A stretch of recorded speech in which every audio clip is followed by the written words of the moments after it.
നീല കൊടുവേലി കൊണ്ടൊരു കൂടൊരുക്കാം.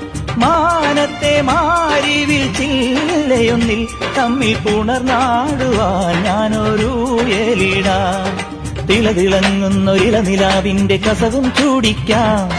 പുഴയിൽ വീഴുന്ന പുലരിമഞ്ഞിന്റെ കുളിരും നേദിക്കാം. മനസ്സിലെ മരതകമണികളിൽ ഉണരുമൊരരിയ മധുരമണിയാ.